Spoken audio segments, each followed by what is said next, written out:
Ndorowati wigati napa? Mestine sowan ana negara Ngamarta, wong nyatane dheweke kuwi abdining para Pandhawa. Lah kok malah padha ting gruduk sowan ning Praja Ndorowati. Nanging Kresna nadan dikaya ngapa si Adi tau tate nampa pangudanging Punakawan. Ora ketek mung sedhela, iki uga abdi Ndorowati. Mbok menawa ana panyuwun saka Bagong lan Gareng. Tumuli timbal napa wigatine? Koko Prabu kasinggihan mekaten kasekecakmu ingkang langkung prayogi. Ya Kresna. Pun Kakang bakal midhangetake ngeten lho. Apa wigatining para Punakawan sowan Praja Ndorowati? Punakawan Bagong sawise satata padha kanthi harja sak praptamu Punakawan Bagong Nonamit pasang Kalimantabe tinebena ing ladune Demawaing Tawang Towang sinuwun kemarang kula ngaturaken sembah sumangkeming pangabekti kula kunjuk sandha pepodo paduka Gusti kula ingkang sinuwun Pusang Prabu Sri Bathara Kresna. Iya Bagong tak tampa. Ora liwat pangestuku tampanana. Kula pundi nggo jimat paripen dayanana ing kasantosan.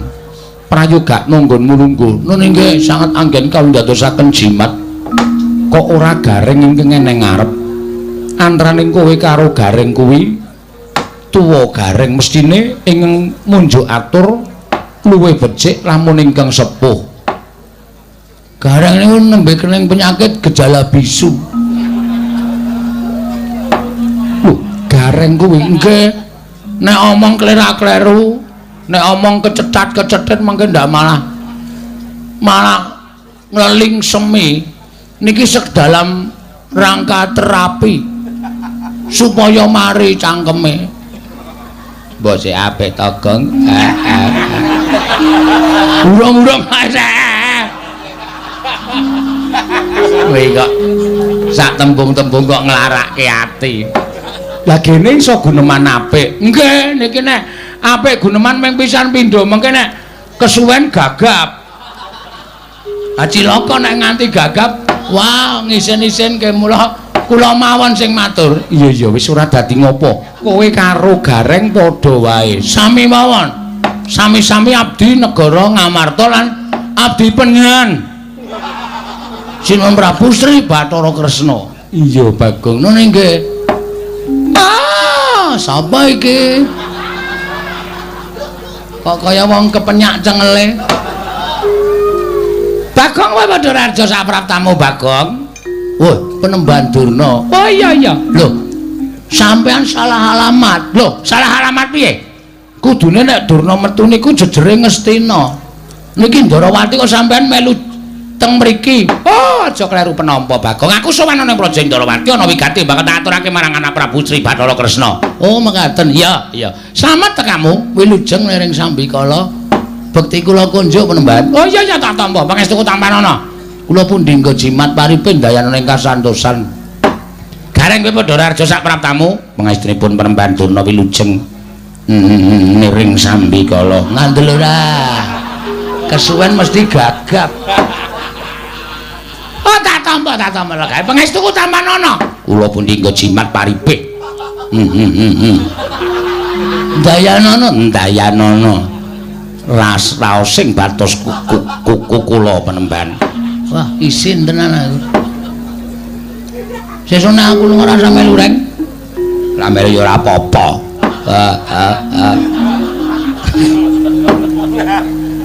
Bagong Padhararja sapraptamu.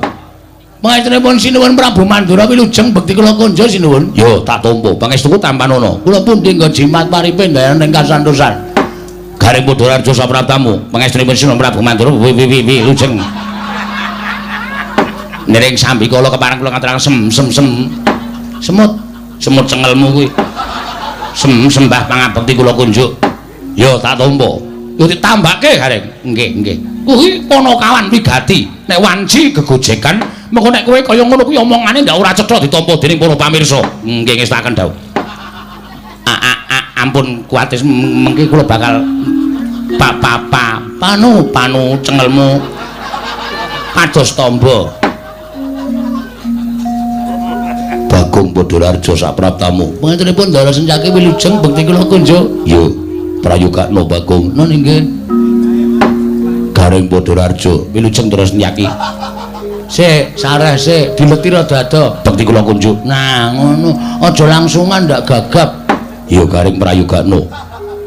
Nun inggih sendika.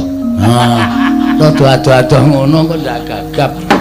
Pono kawan Bagong Padhararja sapraptamu. Pate Udawa wilujeng Ndara Pate. Bekti kula kunjung nggih Ndara Pate. Ya Bagong, pangestuku tampanono. Kula pundi nggo jiman paripin dayana ing kasantosan. Garing slamet tekamu. Pangestunipun Ndara Pate wilujeng. Suwi ora dolan ning Widara Kandhang. Wong ke wis sawetara wektu kula mboten dolan teng Widara Kandhang. Kaya kenapa to? Kenapa dengkulmu melacar ya? Ora ngece ta, Gang? Garing sing nrimo atine Bagong aja sok nglarani karo kakane. Pangestunipun mboten. Bagong, dalem ana wigati apa sowan? Apa diutus dening bapakmu? Apa diutus dening Pandhawa? Apa pancen saka karepmu dhewe? Sampun dipun keparengaken matur sinuwun. Iya wis tak keparengake. Matur sembah nuwun. Nek wonten lepat atur kula Diagung Pangaksami kepareng ngaturaken lebah Siti Sekul. Kleruwe kok mempeng. Apa ora biasane tebah kok lebah. Lebah ngentu bathukmu ki apa? Ya ora nesu. Aku kan wis ra sama, ra sama. Ra sama. Sesuk tak setrikake cangkeme. Nangis meneh. Anggerane kok tebah Siti Sekul binung teling ron kelapa. Apurentah mbok bilih wonten lepat kula nggih kula munjatan kersa Paduka Sanata Prabu Sri Bathara Kresna. Jenyatanipun kula menika namung kawula alit. Jenyatanipun kula menika namung piantun ngandhap papanipun. Iya. Mila kiranging tata krami, kiranging unggah-ungguh kula nyuwun sumenturing Samudra Pangaksami. Dheweke iki ora petha matur kok unek-unekke kakangne. Sapa sing ngrenengi? Baladewa dunekke sapa ngrenengi? Iya Bagong ora dadi ngopo. Mara gage matura, apa saka karepmu dhewe? Mboten. Apa diutus para Pandhawa? Mboten. Apa diutus bapakmu? Mboten. Lah terus diutus sapa? Mboten. Diutus sapa? Ngapunten kula niku ngantuk e. Ora kena ngantuk. Diampet Bagong. Mekaten inggih. Mboten diutus bapak, mboten diutus para Pandhawa, mboten diutus Ndara Janaka, mboten diutus sapa meneh ya? Para Pandhawa. Nanging sowan kula menika diutus dening Kang Mas kula. Kang Masku sapa? Kang Mas kula inggih menika Kakak Petruk. Kakak Petruk iki sapa? Petruk kantong bolong. Mung ditambahi kakake kok bingung. Petruk kantong bolong. Sinuwun ngaturaken duta penglawung sinuwun. Duta kongkonan penglawung Rajapati. Sapa tekaning pati? Mboten, Ding. Basa sastra angel tenan. Ngaturaken gedrawasan. Bilih sampun wonten tigang candra menika, Petruk menika sakit sinuwun. Kosike. Urung-urung iki dramane kosike aja kesusu. Petruk menika sakit. Lho. Petruk lara, mekaten sinuwun. Lho, larane apa? Kula piyambak mboten mangertos. Koko Prabu. Petruk sakit. Lho, Petruk lara, Bagong. Nggih sinuwun. Lara apa? Lah kok dadi kowe adine, gareng kakane ora mresake karo Petruk iki piye? Goleke tombo, kowe dulurmu. Kok malah do meneng kowe iki? Wah, wis. Iki ngopo ya? Wong lagi dilapori kok wis nesu lho. Lho, aku ki ora nesu. Ning aku ki tresna karo Petruk. Petruk ki ora ketang sithik tau tating ngundang Baladewa. Ning nganti Petruk lara, kowe ora wadul karo sapa-sapa, ora matur karo sapa-sapa. Kudune kowe matur karo para Pandhawa. Ora kok matur ning Dwarawati. Sik to, niki mboten perkara kula niku njaluk sumbangan nggo nambahke Petruk mboten. Ning niki niku wonten perkara sing ajeng kula aturke sinuwun Prabu Sri Bathara Kresna. Sampeyan kendel sik. Meneng sik iso ora? Hah? Wong-wong guys gawe tratapan. Kene iki wis suwan wis diati-ati. Kene mung omong Petruk lare kok wajane deposine dirabane koyo. Sabar, sabar. Hah? Wong urip nang alam donya kuwi kudu sabar. Sabar ki ana watese. Ning tetep kudu sabar. Hah? Alon-alon kula tak matur. Yo, tak rungokke. Nggih. Petruk lara apa, Bagong? Kula mboten ngertos. Dokter niku mboten menemukan penyakitnya. Lho. Dokter ora nemokke penyakite. Mboten. Jaman semanten pun nonton dokter nggih wis ana. Ora apa-apa nggih. Kula gawa teng Pak Mantri niku Pak Mantri malah men nyedaki bakul kuwaci. Jan wis ora tata. Awong di teri wong lara kok blas ora dipriksa. Malah dhek ngombe obat sedina ping 3 jan wis.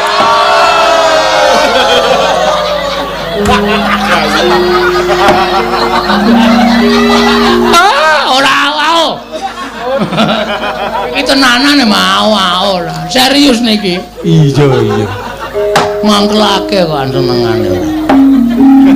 Lah terus sapa sing goleki penyakite utawa lelarane Petruk? Nalika semanten kula pun matur ta niku kula presake teng dukun nggih. Dukun niku pun diteropong ngangge napa jenenge niku? Semprong. Semprong diobong terus ditonton ngangge semprong niku jarene mboten wonten penyakite. Kula Petruk niku biasane nek kumat-kumatan niku nganu vertikal. Apa penyakit sing sirahe mubeng? Vertigo kok vertikal. Vertigo niku nggih mboten Petruk ya waras. Di tes air kencingnya niku ya ora ana penyakit napa-napa. Terus diperiksa diadiane niku nggih ambegane normal, jantunge nggih sehat. Apa jenenge? Paru-paru nggih apik. Monggo Petruk rokoke ra bantre ra jamak-jamak tok. Kula kan ngerem ngene kampas entek. Pancen kula ngajar Petruk niku. Trombole ngrokok iki direm kampas entek go wis ben blong ya men ngono. Paru-parune ya apik. Terus pengeluaran ya apik. Pokoke kabeh normal. Terus kula niku bingung lha kowe jane lara apa to, Tru? Lara kok mangane biasane sedina ping 3 kok sakniki ping 5. Lho, mangane malah akeh. Mangane malah akeh. Awake saya lemu nika. Kok lara? Ning pancen awake panas. Nek kula demek ngangge telapak tangan niku kira-kira ya 58 derajat. Kuwi panas banget lho, Bang. Nggih. Wong kula bathuke kula nggih goreng tempe barang.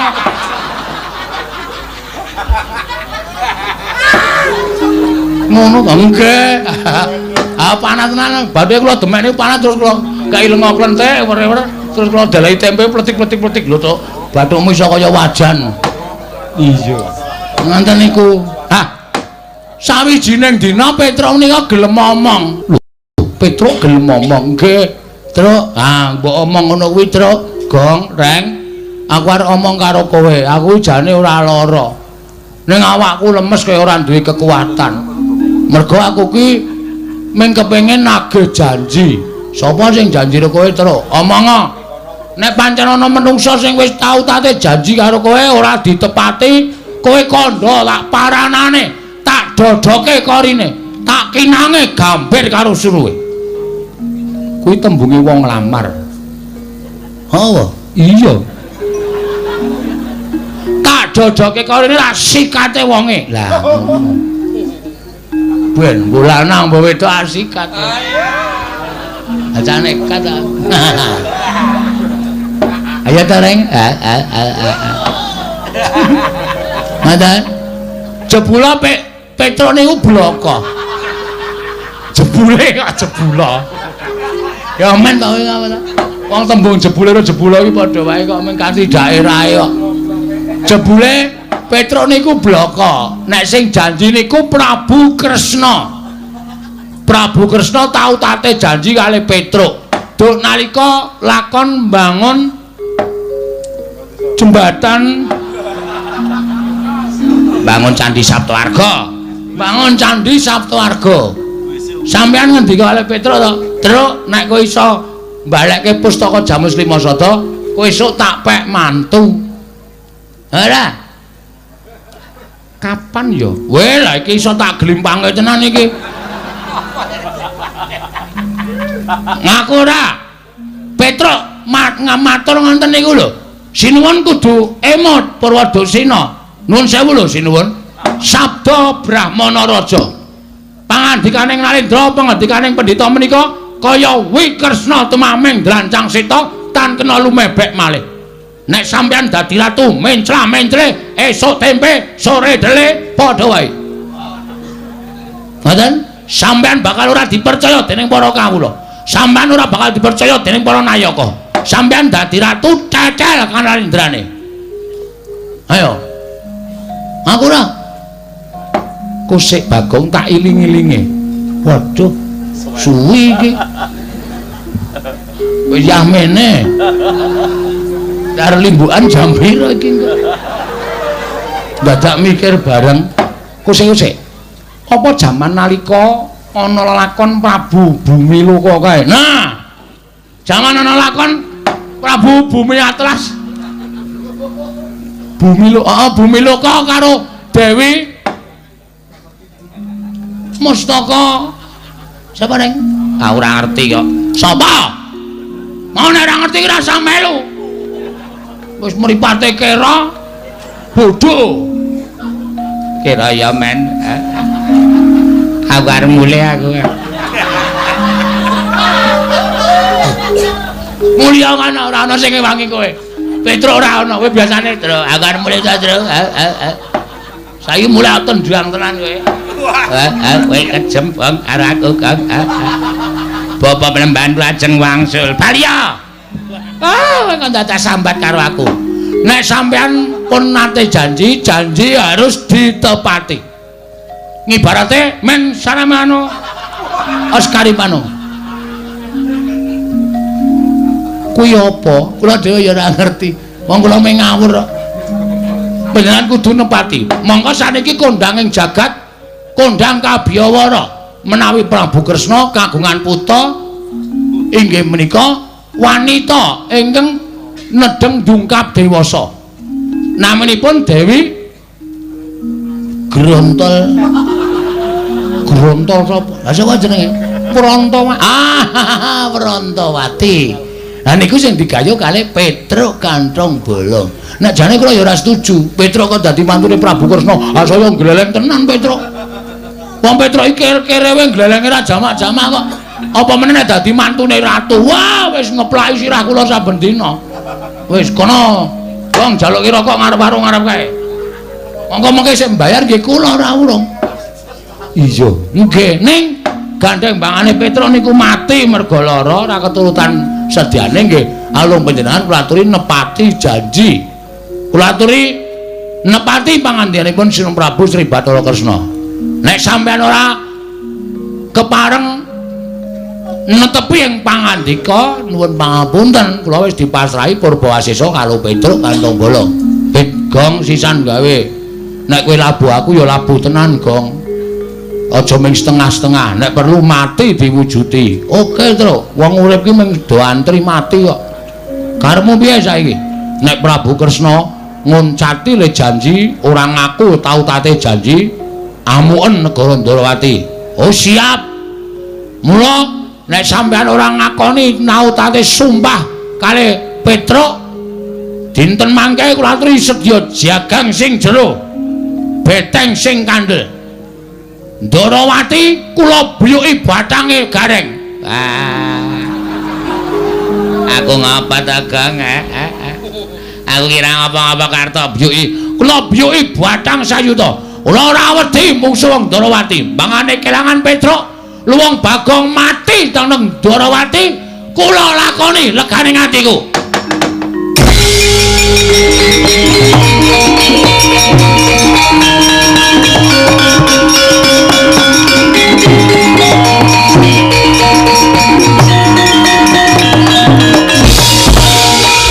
Setyaki yo timbalan. Kowe arep ngopo? Kula sanjaipun kok panas krungu suarane Bagong. Dadi kepeti. Santai wae, ora usah dadak kemrungsung. Kowe mau guneman piye?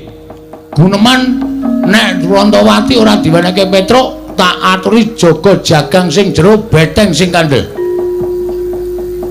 Tegese kowe nantang karo wong Darawati. Ora, aku iki arep ngejak sekak wong Darawati. Jagang sing jero, beteng sing kandel, piyone ana, mentrine ana. Kan kuwi main sekak. Kapok ora kowe. Kowe kok senengane percaya banget karo Bagong. Wong Bagong ki nek omong ora iso dipercaya kok. Terus sampean kok malang kerik napa? Niatku arep nglabrak karo kowe. Lho, sampean nantang kali kula to? Lho, malah getak karo aku. Lah kula niki wong ora golek masalah kok mang tandang ki sermu piye? Semangkean kowe. Dumes Senopati. Apa dianggep Bagong wedi karo kowe? Wani karo aku. Sing kandha wani sapa? Sabar sareh, lenggah sing prayogi mriki, lenggah mriki. Ngapurancang ning ngarepe ratu kok malang kerik sak penake dhewe. Ah, ngono kok mboten? Ora. Oh, tak caosi. Niki ngeming rokok dum-duman. Kapok ora kowe senjaki kalah karo Bagong. Niki niku sing nesu dudu sampeyan kudune. Nek sing nesu sampeyan nek beda lakone. Sing nesu sapa? Ah sampeyan niku ora tau maca naskah. Niki sing nemu nesu dudu sampeyan. Sing nesu mengke ana wong sing nesu. Bagong. Yen aku arep maringake kelawan kowe, iki ana sing nglamar Rantawati. Nah iki masalahe nang kene iki lagi terurai semuanya. Sinten sing nglamar Rantawati? Durna Bagong. Ajeng diwenehke arep diwenehke Lesmana Mandrakumara. Lesmana iki wong kentir. Lesmana iki wong peka karo dilabeke iki sing do nglamar ki do nganggo utek apa ora? Iki lagi asli.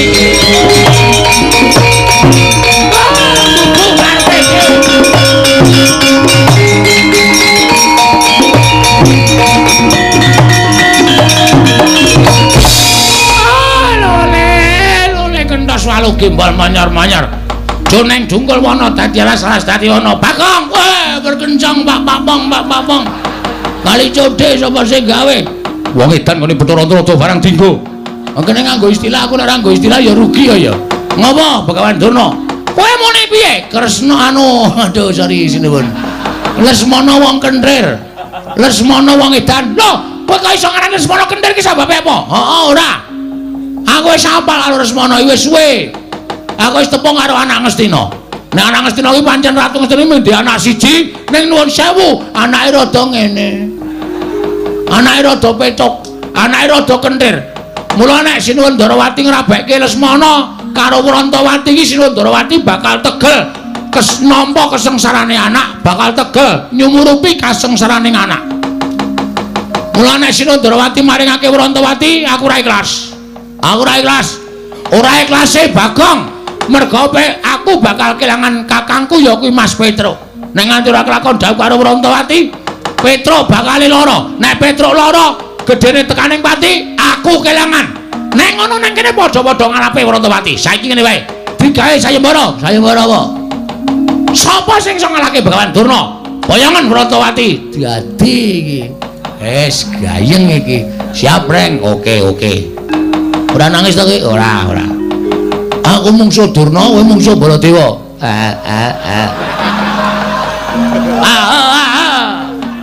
Gresani wong wareg.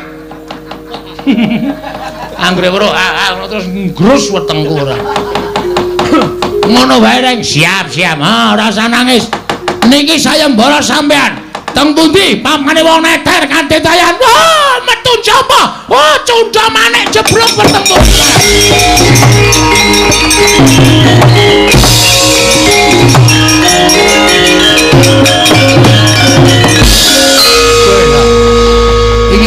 nesu iki. Kepiye aku Durna wis dadi, Reng, ayo Reng. Digawe muntap, Reng. Carane, Nene, tak jak dialog. Oh iya. Iki sing arep nglamar Wrantawati iki wong loro, sapa wae? Durna karo Prabu Baladewa. Lho, Durna karo Prabu Baladewa. Durna wis tak tantang. Monggo Durna gawe sayembara. Upama Reng, upama piye? Upama Prabu Baladewa ki ngewangi Lesmana piye? Lho, ayo aku abot Petruk. Terus ayo. Terbuat dari kayu? Bukan. Ada rodanya? Bukan. Ditarik kuda. Udah. Ada pengemudinya? Udah. Iki kok malah bedekan iki piye to iki? Iya goblok banget to iki. Maksudmu kok kita kon nesu kok malah ada kudanya nyeleplak bathumu iki piye? Ayo radong kok ya. Ora ngerti kok ya. Sing arep nglamar ki wong loro. Siji Durna, loro Prabu Baladewa. Reng, apa?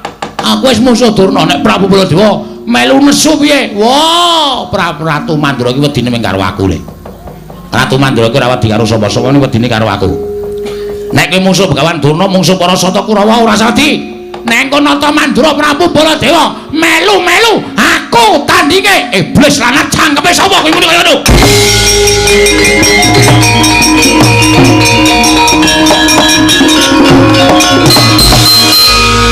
Sapa sing nantang Baladewa sapa? Sapa sing nantang Baladewa sapa? Diar kowe. Semengane gawe masalah ora. Ayo, Reng. Kowe wis tak gaweke dalan, kowe wis sumbar ayo. Ki nek nganti kowe engko ora ana sing wani nandingi Petruk ora kelakon rabi, nek Petruk ora kelakon rabi, Petruk mati piye? Mati mbok men. Oh, tak kandhake Petruk kowe yakin kowe? Gong ora tumbak cucukan. Aku karo Petruk ki sayang kok ya. Ha iki muni, para kawan. Dalem.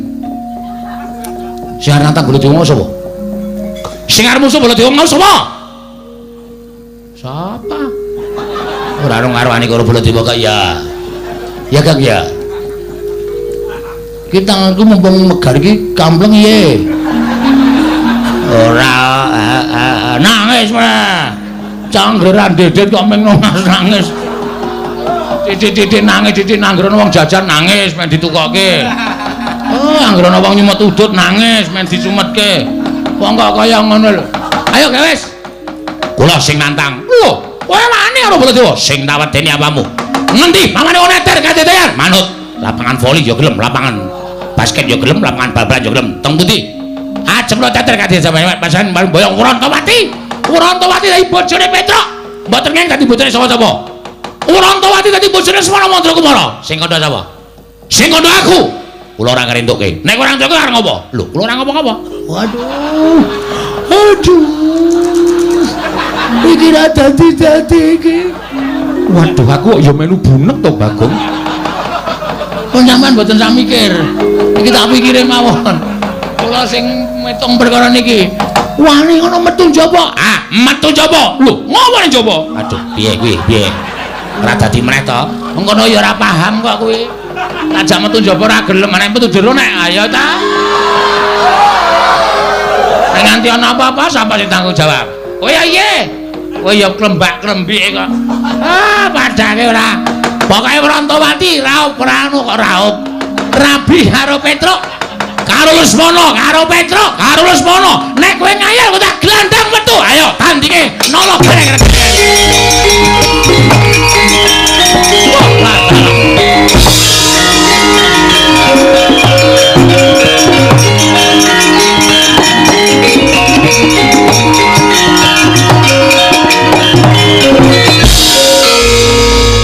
Iki piye wong nantang kok ora dirampung wis padha mlayu metu kok malah do tetenguk. Ya alon-alon metu kok dipeksa. Ya Reng, ayo. Aku ya alon-alon. Wis aku metu karemu ora karemu. Manut karo kahanan pokoke. Wis kono padha budalono ningke ngestaken dawuh.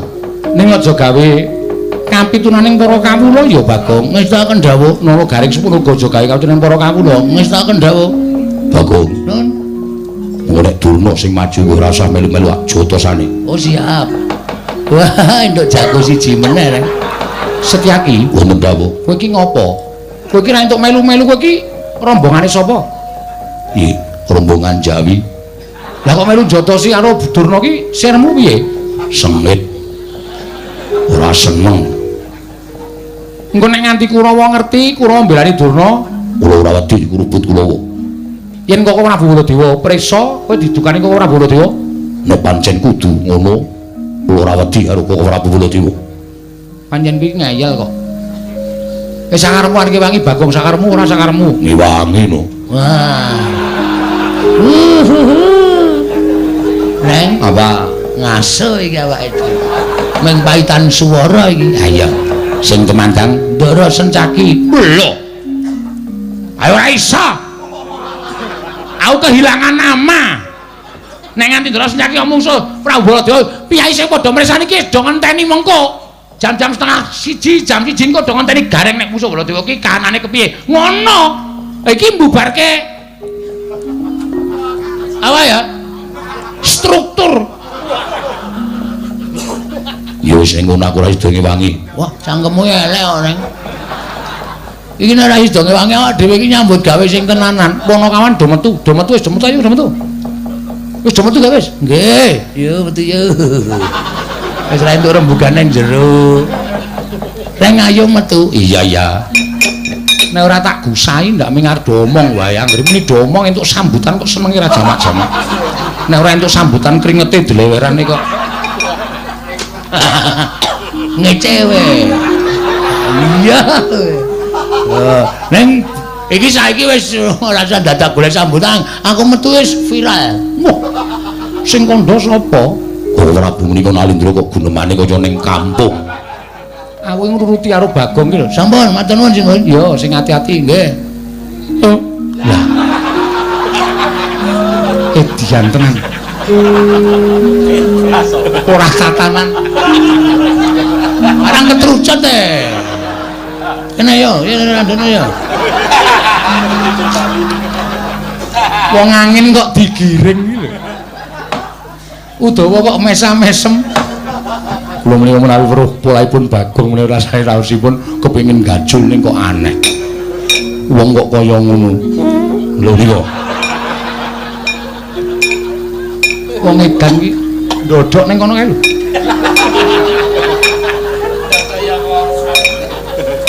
Setyaki wonten timbalan budana kang padha seba ingsun kundur ngedhaton mriki ngestaken dawuh sayeptine ingsun lagi bingung perkawis Udawa tulung kae tendangan kon lunga kae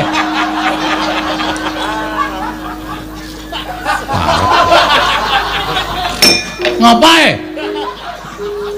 jare arep metu isih ngadeg nang kono iki nang nggo mlaku matal-matal e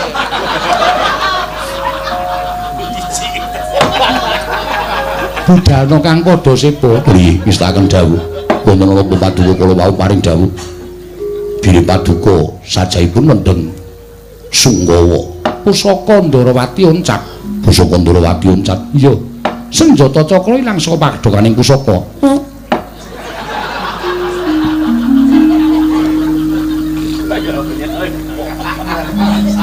Bagong tak kon lunga kok isih krungu suarane ngapunten kula sinuwun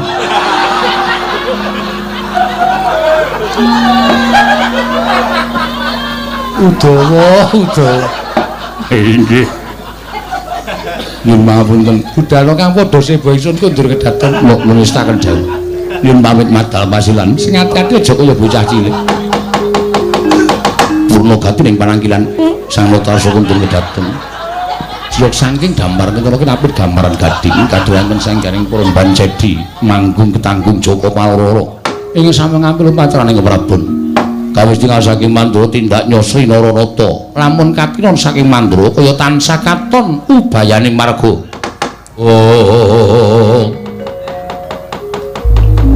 Ndara Kartamarma iya Bagong aku sing goleki karo kowe nek ketemu manut tak bondo taun tak krincung sikilmu didhawuhi dening bapa Penemban Durna kinen ngundurake kowe aja nganti pisan-pisan mboyong lawan Dewi Wrantawati ngertiya Dewi Wrantawati bakal didhawuh dening ya kuwi anakku Lesmana Mandra Kumara semanten ugi kula Ndara nek nganti kula wangsul gagal mboyong Dewi Wrantawati kula kelangan Petruk mula mbangane Petruk mati mongko Petruk menika rol-role Panakawat Petruk niku anake bapak nek Petruk mati bapak sedih nek bapak kula sedih wong sedih niku mesti kencokan penyakit nek bapak kula sedih kencokan penyakit bapak kula lara nek bapak wong lara niku kembange mati Petruk mati bapak sedih lara mati wah ya iso tumpes kelor mula mbangane Petruk mati luwung kula mawon sing kudu iso budidaya ngalahke Kurawa. Lho. Wani karo Kartomarma. Sing tak wedeni apamu? Wani aja lingkuh ning ngisor. Ayo ngadeg padha karo Kartomarma. Nandhake yen pancen kowe sewani karo Kartomarma. Kula teng ngisor mawon. Sebab ya apa? Wis kula seneng teng ngisor. Pun kula teng mriki mawon. Wangkal karo Kartomarma candhak. Siramu tak jebleske lemah. Pecah dadi loro. Weh, wonge akeh kok mung dadi loro. Deke pirang-pirang men adil. Wah, kowe iki geneman cara apa? Cara wong. Kene marganing patimu pangga tak ayoni Ndara Kartomarma.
Gikur tak suwun. Mula aja ngawur. Lah ngawur piye wong kadane suasanane kudu suwuk kok apa dadak ngenteni. Nane rebo ducung lu mayu mungkur. Bagong kowe tak tulungi. Nggih, matur sembah nuwun nggih, Den. Bodho-bodho. Kok sampean peduli kali kula? Sing sae niku sampeyan peduli kali bencana mboten kali kula. Bagong non, aku ra mentolo yen to kowe diajar para sata Kurawa. Iki mau kowe dikapaki karo Kartomarma. Rekae nggih kaya arwani ning jebana pancen kula niku wong kalahan. Diantem, banting, duncalke kula wis matek iki. Nek nganti tiba teng aspalan mesti babak bundas kula. Untung wonten sampeyan. Bagong non. Tahe wangi, lek kungi wangi iki ndelik-ndelik. Nggih. Aja nganti konangan Koko Prabu Ndrawati. Yen konangan aku didukani. Pun mengkene wonten dukane Sinu Ndrawati aku sing tanggung jawab. Kowe wani karo Sinu Ndrawati. Mboten perkara wani, mengke kula sing ngomongan. Kula nek alasan niku pinter. Niku tagih utang bola-bali wae iso alasan kok. Pamane ming matur suwun Prabu Sri Bathara Kresna. Yen ngono-ngono aku didukani, kowe sing alasan. Siap. Kula sing maju. Yo Bagong nggih. Ki mak plothok kontrole sing kene ana sing rusak iki. Iki lho. Ada kandhani ngeyel. Malah nyekekek ngeguyu aku.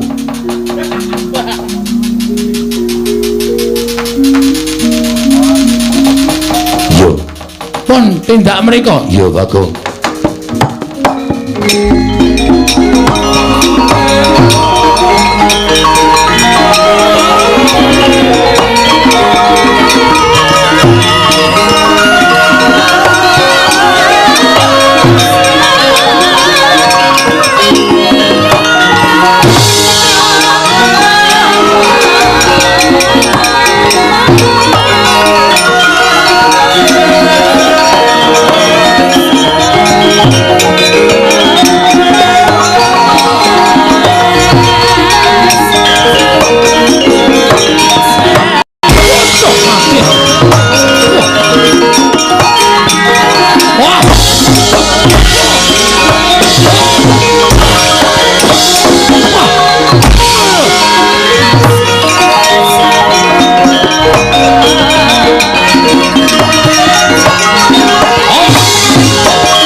Iya, Bopo Penemban. Ngatasi ke musuh Bagong kok kalah. Kowe iki derajate kadang nata lah kok dadi musuh Bagong kalah ki piye? Mboten Bagong yang majeng. Lho sapa? Setyaki. Setyaki? Iya, kasinggihan. Setyaki ngamuk punggung. Sajaipun Setyaki mboten mentala nyumurupi Bagong dipun kroyok dening para sata Kurawa. Dumunten piyambakipun tumandang karya Kurawa bubar mawut mboten kanten-kantenan. Lah kok dadi Setyaki melu-melu ngewang karo Bagong iki kepiye? Wong Darawati iki ngerti adil apa ora? Padha-padha mboyong Dewi Wrantawati lha kok Setyaki ngewang karo si Bagong iki karepe kepiye? Kula semanggaken Bawa Penemban. Kula semanggaken. Nyatanipun Setyaki ingkang ngamuk. Surtayu? Nggih. Kaya diamuk Setyaki. Sami mawon kaliyan pun Kartowarma. Kula dipun amuk kaliyan pun Setyaki. Kula semanggaken.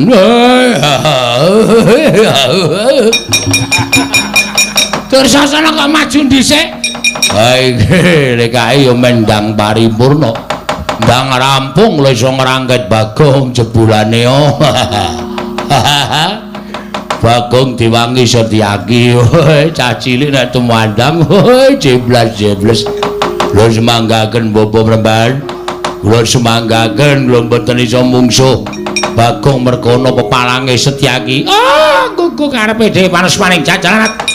Ya, nadyan kowe dewangi Setyaki apa kira-kira Setyaki wani nandhi kridaning Nalendra mandur.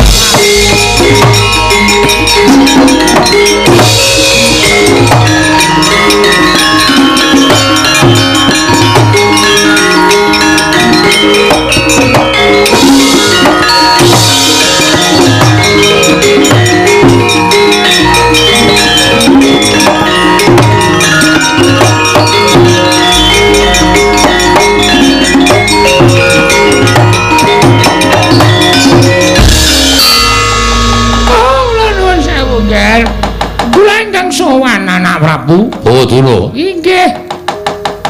Sampeyan kok mundur niku, Yun? Oh, inggih kula ingkang badhe muncatus patuh anak Prabu Baladewa. Jebul pinanggipun tiyang Darawati menika mboten adil. Lho, mboten adil kados pundi? Nyatanipun Kurawa majeng badhe nyepeng dhateng pun Bagong. Bubar sanganing para sata Kurawa bubar mawut. Nungsung puyang numbuk bentus. Mboten wantun kaliyan Bagong. Lho, ing atase Kurawa kok kalah karo Bagong ini lho. Wedine priye niku? Jalanane napa? Oh, kula nyuwun pangapunten. Nuwun sewu, Nger, nuwun sewu. Ingkang perang menika sanes Bagong. Lho, sing perang ditu Bagong lho sapa sing perang? Ingkang perang menika Setyaki. Bagong dipun rencangi Setyaki. Lho. Dewi Prabu Darawati ora elek-elek karo Setyaki. Jenenge wong Darawati ora adil. Setyaki kaya Bagong yen ngono Baladewa ngewangi Sadana.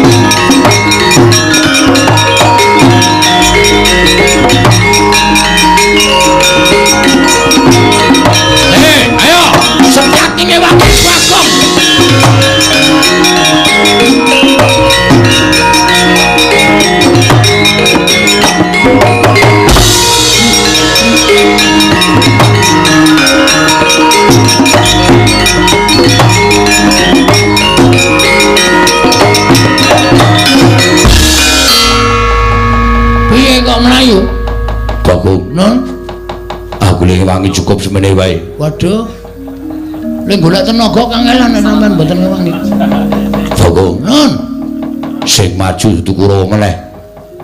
Sapa? Kok Prabu Mandura, mumpung nggawa Kyai Nenggala. Sumbar-sumbar yen Setyaki ngewangi Bagong, kok Prabu Mandura ngewangi Kurawa. Saiki wis maju ning pabaratan nggawa Kyai Nenggala. Sampeyan wedi? Ora wedi, ning aku wedi yen ditukani kok Prabu Darawati. Aku engko sing ngomong. Tenang to. Iki ana MC-ne. Rasa kuwatir, aku engko sing ngomong Prabu Kresna. Nek Prabu Kresna pancen arep nyalahke karo sampean. Sampean bener. Sampean iku mbelani kalih kula. Kula wong ringkih, kula wong cilik, kula wong bodho, kula ming kawula. nek kula ajeng dikeroyok Kurawa sampeyan duwe rasa mbelani niku tukul saka jiwa kasatriyan sampeyan. Iya, nggih. Ora usah wedi. Mungsuh Nenggala wedi.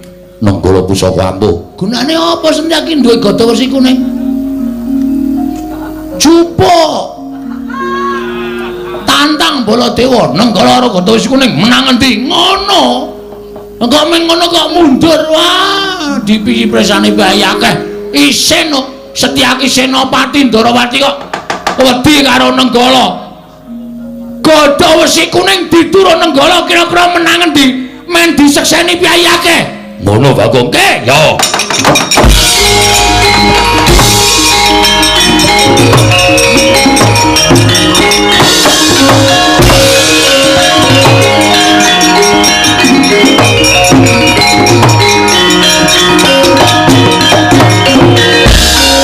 Wis gayeng iki. Nek ngene iki aku kudu cepak mulih iki. Engko nang nganti aku didukani Sinuwun Ndarawati ra iso omong aku. Monggo kae gawa gada wesi kuning karo Nenggala. Wah, pecukan gada wesi kuning didu karo Nenggala pusaka ampuh. Duer. Sinuwun Ndarawati clorot. Eneng apa Setyaki? Reng, ngapa? Montore juga saka parkiran. Iya. Ayo mulih. Kae iki selah-selane angel. Mulai ya siap-siap mulai saiki le iso mangkat engko sore. Wah, kowe iki nggo kendaraan ya bosok. Oh, tekan kono-kono. Ayo arek ya wong seneng-seneng kaya gong ora. Wis ayo, iki mulai ora usah mulai. Iki ora tanggung jawab nek mulai. Ditonton sik Ndara Baladewa karo Ndara Setyaki le gelut piye menang sapa? Adele aja-aja nggawa gada wesi kuning. Engko nek Sinuwun Ndarawati tekan kene ora masalah wis to. Sinuwun Ndarawati ki wong arif, wong bijaksana kali.